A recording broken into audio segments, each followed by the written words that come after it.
Hey, Dawn. Yeah. I was gonna say, she wasn't at the superintendent's conference. She didn't. That was the worst conference of them that I've seen. That's the actual superintendent's annual speakers. It's totally shocked me. It's normally really good. Oh, that's too bad. Disappointing, yeah. Yeah. I hate to say it, usually I feel like the school stinks and the superintendent's one's really good. It wasn't good either. Not good.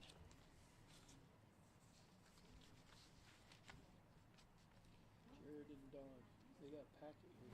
You already done? Yeah, a sore wrist after that. Dawn signed a lot of sheets there. I see that.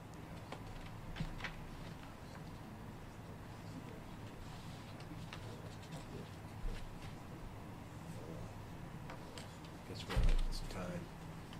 This is time.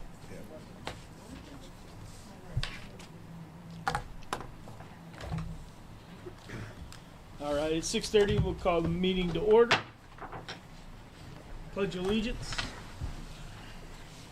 I pledge allegiance to the flag of the United States of America and to the republic for which it stands, one nation, under God, indivisible, with liberty and justice for all. Thank you. All right, quick roll call. We got all board members here, some patrons, some guest speakers.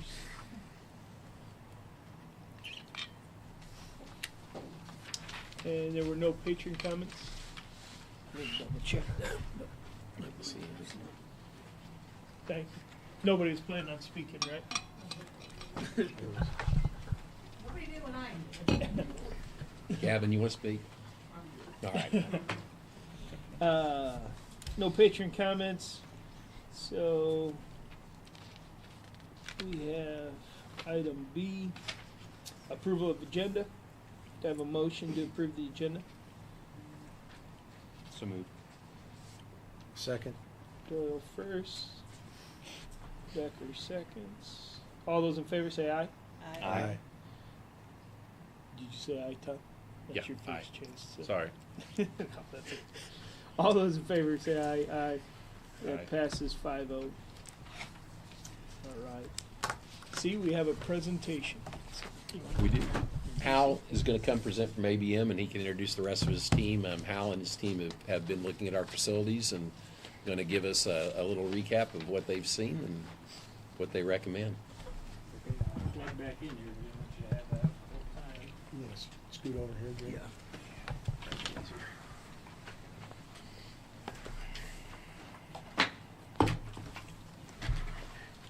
And I'll sort of go off to the side here.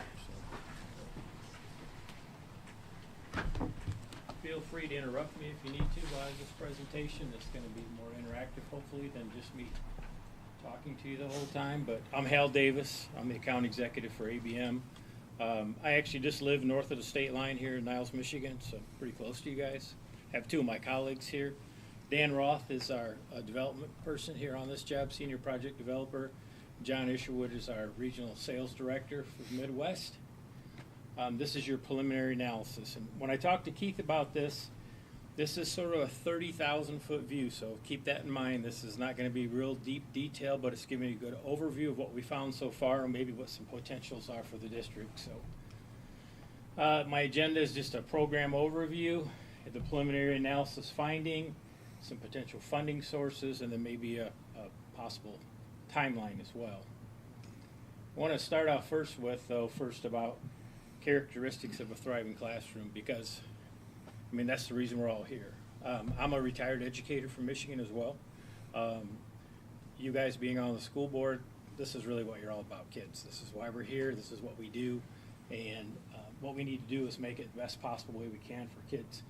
Have a safe and connected classroom, be comfortable, have effective instruction, which of course is the most important thing in my mind, equitable spending, and embrace diversity, just opinions of others, different conversations, things like that. And then I want you to know that facility conditions do matter. This is some research out of California, but it fits broadly across anything. that districts with upgraded facilities produce higher test scores. They produce lower discipline problems. And districts with deferred maintenance also show lower test scores. We need to keep that in mind when we're thinking about instruction, operations. I realize in Indiana there's an education fund, there's an operations fund. They don't really compete with each other, but they also have to balance in some form or fashion. So just keep that in mind as we go through this. So first of all, program overview. Your existing budgets can act as a source of funding for some of these things. And what I like you to think about in that is just your own personal life. If you have something, maybe it's just a vehicle that gets really poor gas mileage, and you're spending $2,000 a year maybe to put fuel in it, and you get something that's more efficient, well, you're spending less on fuel now because you got a vehicle that's better fuel economy. Could be the same thing with your house with insulation or anything down that line, a furnace. Projects are built around your budget, your priorities, and we have a co-authored approach to this. We don't tell you what's going to be done. We show you the possibilities. You tell us what you're comfortable with, what your priorities are, what makes sense to you. You can reduce your current capital exposure by doing stuff like this, because normally you see budgets in a school district go like this. Oh, we don't have anything to buy this year. Oh, next year we got to spend $500,000. Oh, next year we don't have to spend anything. Just up and down, or more of a sawtooth, where a program like this sort of smooths it out, gives you some more proactive planning, predictable costs. We work with ABM. We are a design build contractor, a licensed ESCO with the state of Indiana and nationally. We're about 109 years old. We've been around for a long time. So we guarantee the results, both financially, operationally, all as your single point of accountability, because we wind up being a design build general contractor when it's all said and done. So it starts out like this. It's a non-instruction analysis. I don't touch the classroom as far as instruction at all. We assess all non-instructional expenditures. We measure any exposure you may have to deferred maintenance. Look at the service levels, all the health and safety across the district, and design a sustainable, proactive solution. So it's something you can look forward to, a long-term capital plan that you'll be able to then rely on, count on, budget for, those type of things. And like I said before, it's all customized and co-authored. I don't know if it'll show up on that. I guess it won't on that TV, but that's what I was talking about, the red line being how budgets typically go. We're trying to get to the green line, a little bit more predictable. So we started out at the junior senior high school, and you see this list on the left of all the things that we identified. Dan was through every square foot of this building, even down in the tunnels. And so we identified about 13 different areas here that we thought could possibly use some attention and could possibly become more efficient.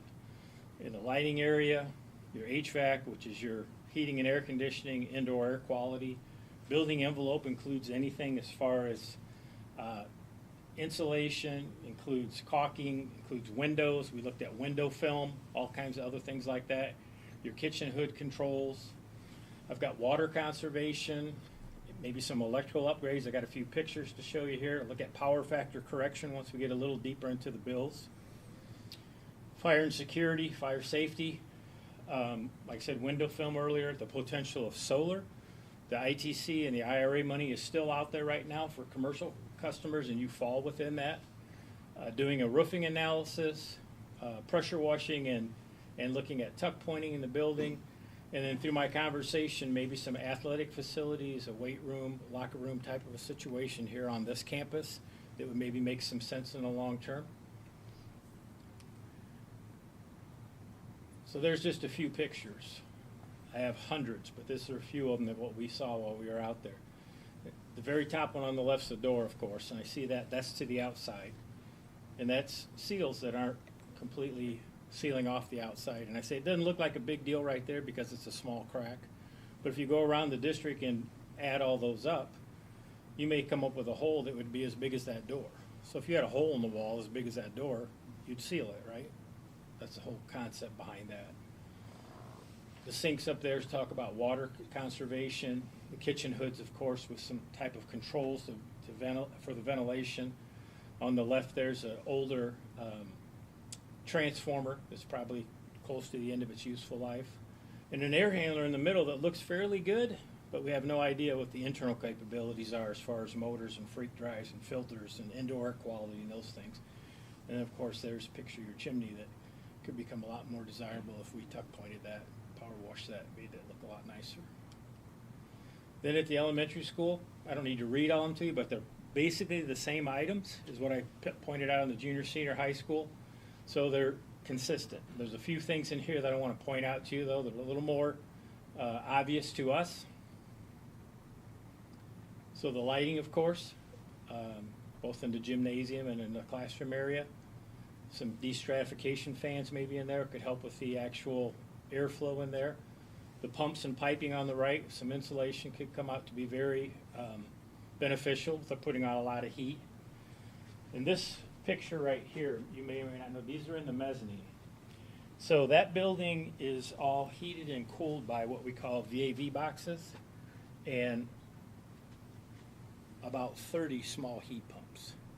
And they're all the same age. So guess what? When they start to fail, we're going to have a mess. So we need to address that too, get out in front of it proactively. Right now, has to be some kind of concern because the fronts are off every one of them. It must be overheating or something, because normally they would have covers on these. See, the wires are exposed. Every one of those I found are just like that. So that needs to be addressed as well. And like I said, when failures come, you don't want to replace 30 of those all at once if at all possible.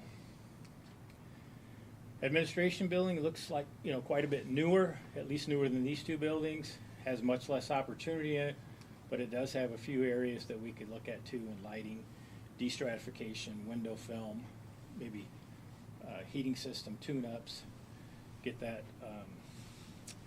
downspout a little bit farther away from the building. Jared, you'd take care of that, right? I Right. put the downspout on. Yeah, probably would, right? Take it off, huh? And the same thing with the seal there. So this actually here also is a solar install that I did in northern Indiana. Federal benefits are still currently available for solar projects. This is a roof-mounted solar project. You can see they're at about a 15-degree angle. I was on the roof when I took this picture, so from the ground you can't even see these. But it's so nice that this particular district, it took them about 70% off the electric grid by putting solar panels on 2 of their buildings. And right now, the way that the legislation is written, if we get that started before next summer and get all of our paperwork in by the end of the next calendar year, you're still eligible for up to probably 30 to 40% rebate from the federal government. Even though you're not a taxing unit, the IRA and ITC legislation allows school districts to get rebates on that. So it could be pretty significant. Lowers your electric bill. You get cash in hand to do unrestricted usage. You can do whatever you want with it. Buy buses, buy books, pay for field trips, doesn't matter. You can use that money for anything. So here's the utility analysis that we did by the information I got from your business office. So you're heating and cooling and lighting a little over 300,000 square feet. It's costing you about $427,000 a year. It's about $1.36 a square foot. We think reasonably we could get it down to about $1.03. So that's $100,000 a year that would come back to your budget instead of going to NIPSCO, just in energy savings measures. Now, when you take that amount, and I just used a real small amount, we'd have to dig deep into it, that non-instructional analysis, and I said $50,000 a year in repairs. Doesn't count any grants or anything down there or any capital avoidance. If I just took those two numbers, add them together, $153,000, and spread them out over a 20-year term, I could generate a little over $3 million in capital expenditures. So you see what I'm talking about. Your budget could create your own capital fund. This is something that also is a product of our next phase, which would be the investment grade audit. We inventory all the equipment in the district. And then what we do is, you see has the location of it, what it is, and then we grade everything, A, B, C, D, F. Tell you what it is, its model number, serial, the date it was installed, how big it is, and how much remaining useful life it has. You see a couple of them out there have zeros. That means they're beyond their useful life. So then this report creates what we call a capital volatility analysis. And by doing all those grades, it shows you what your exposure is in the next 5, 10, and 15 years. This is ours or no? No, this is a sample at the This- top. that's what I thought. Okay, we don't get into that, all the asset tagging and all that until the next phase of the project. But Right. basically what that does, it gives you a roadmap then to say, hey, we need to come up with, if this was your district, $13 million in the next 5 years to get these things upgraded. And we look at potential funding sources. I mentioned energy savings, operational, geo bonds, which you're familiar with those, safety and security grants, food service funds can be used for the food service equipment, the solar tax credits, and any type of capital contributions you can come up with, or a combination of any and all of those. We'll work with you on any of the grants, any rebates to the utility company, the IRA reduction money that we could possibly generate as well. No additional cost. That's all part of our program. This is just a case study of a project I've been working on for about 2.5 years at Central Noble. You can see what they did here. They did solar. We're in the process of building them a new bus facility. Replaced a chiller at the high school. New roofs. That was the major portion of that project. There were roofs on all buildings. Upgraded or optimized their building automation and building envelope improvements too. So they did a 2-phase project, about $9.6 million over that time period. So here's what's next. This is the timeline. We've done the concept meeting, the data collection, the analyzing. This is your preliminary audit tonight. This is your report right now to there. And we have to look at what our procurement options are. If you want to go forward with the next phase, which is a full-blown facility audit, and then from there, we develop a solution. The nice part about that is that you're co-authoring it. You're letting us know what you want to have done. We don't want to just design things or, look into things that you're not interested in, but the things that you are, we would definitely take that into consideration. Questions? Go back to, I think it was slide 18 that had the potential revenue maybe? Had the, That one? yeah. Okay. That's just simple math, right? If I add those two together, Yeah, they allow you to take out like a lease bond or a geo bond for up to 20 years. Okay, you can put them at different times. But I said if I just use that with no inflationary costs, and we know that utility costs are going to go up, and we know repair costs are going to go up. I just did simple math. If I said add those two together, $153,000 a year, because I can produce that in energy savings plus repair savings. that was A what I little was over trying $3 to million. get a handle on. Yep. Yeah. Go back to your last slide. The, how much is, what is the price for the procurement process? Well, the procurement process is something that you decide what you want to do. So I talked to Keith about this a little bit. You could use a buying co-op that you're probably members of right now, the Omnia, Tips, Sourcewell, there's all kinds of them out there, and just name us as that. You could go through an RFQ process if you want to do that and bring in others. But basically you have to decide how you're going forward first, and then we start with the audit, because until we're selected as your partner, we wouldn't do that, okay? Right, but what's the cost when we get to the audit? The audit, it depends on what all you want to have us design.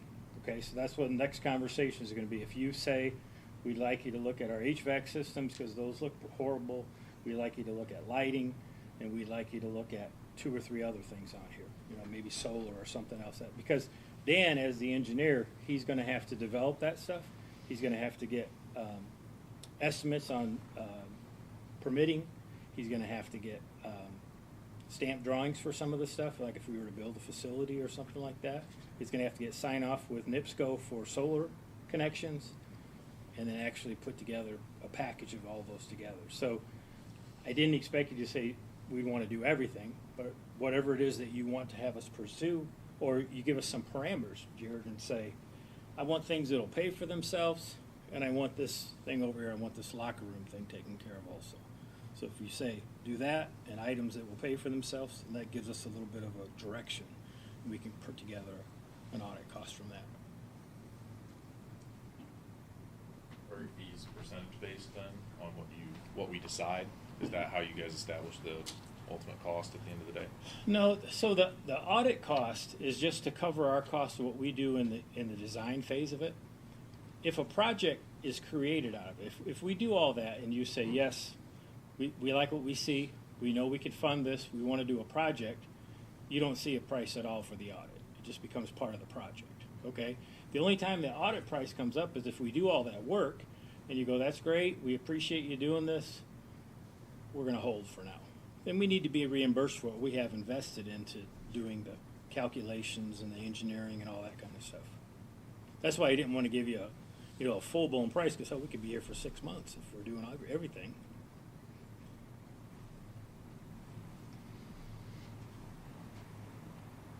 Okay, Yeah. appreciate it very much. You guys have any other questions for Al? I mean, I appreciate you coming, Al, and spending time with me and talking through things. And I know you with Zach, I mean, you guys went and looked at the facilities and everything. I appreciate your work. Yep, And again, and Keith knows too, it'll get a lot more intense if we go into the actual next phase. But we'd be happy to put that together for you. Just would like to have a little direction from that standpoint, so that we're not out pursuing things that you have no interest in. Right. Okay, Yeah. okay. Thanks, Al. Thank you. Thank Appreciate you. it, Al. Thank you so much. Thank you. It's nice to meet you. You as well.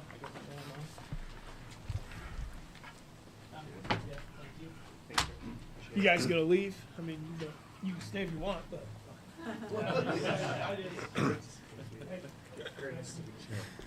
Nice to meet you, John. All right.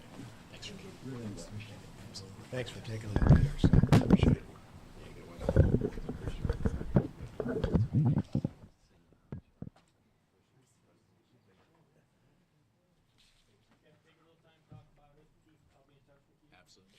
Thank you, Hal. Appreciate it. Thank you.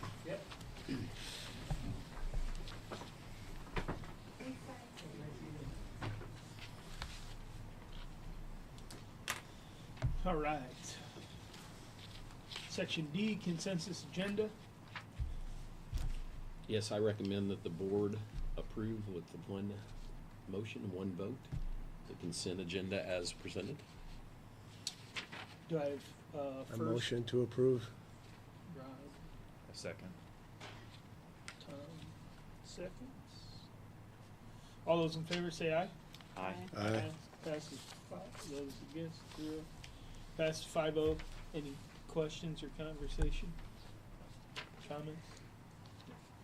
All right. Action items, letter E. We do not have one. We None had this evening. one, Yes, we we pulled moved that it off. for another date. Comments from the superintendent?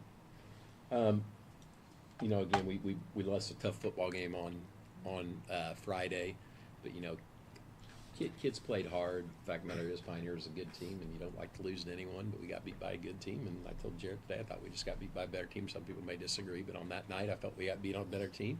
It was a good And game. again, proud of our kids. I know we also had a play, and I would say I hate the weekends where we have splits and it's hard to get to everything. But I've heard that they did a wonderful job, and they always do. Again, proud of our kids, and when they can do things, love it in school, but love it outside of school. Again, the school to me is not just all academics. It's about social. It's about giving opportunities for kids outside of the classroom as well. And again, always happy when our kids have an opportunity to either compete or to participate within those things, which they did. So We had a play here. we did. Mhm. We did. Are any of you guys in the play? Debbie's are- kids you were do- in the play. I would tell you to advise somebody. They don't do a very good job marketing or advertising that. I've never seen anything. I I always went- I hear went on about the Sunday. play after the fact. What? I went on Sunday. You went on Sunday? Yeah. I always Good. hear about it after the Or- fact. yeah. I would just say, I just couldn't hear. yeah. So if you know somebody in there, Yeah, they need tell to 'em market it, put they it need out. more avenues, I Posters guess. on the doors on the elementary when you walk into basketball practice. Hey, thank you. There's so much stuff on the I don't look at anything in the library or at the elementary. This is a plug for an all-school calendar. Yeah. Yes. Yeah. Yes. Right. Yeah, for sure. All-school calendar. Yes. For sure. Cool. Any board comments? Happy birthday to Jill Doyle for spending her evening here with us. Ah. Happy birthday to Rod. Also, we have Oh, Yeah. happy birthday. We have a You guys know birthday with how Rob to, today how to too. celebrate. Mine was last Wednesday. Happy birthday to Jerry last week. Hey, I told you happy birthday. yeah. Cool. Well, thanks for donors, and then yes, congratulations to the team. It's doing well. Upcoming meetings, we will have a meeting November 17th. That's Is actually that one? This one right now. And we have December 1st, we're going to have a work session, Okay. and then regular meeting on the 8th. And then regular meeting on the 8th. Then getting closer to the holiday, we won't have anything. And then we'll have to have one right at the beginning of the year, Yes. as we do the New Year stuff. So, all right, we are adjourned. Thank you.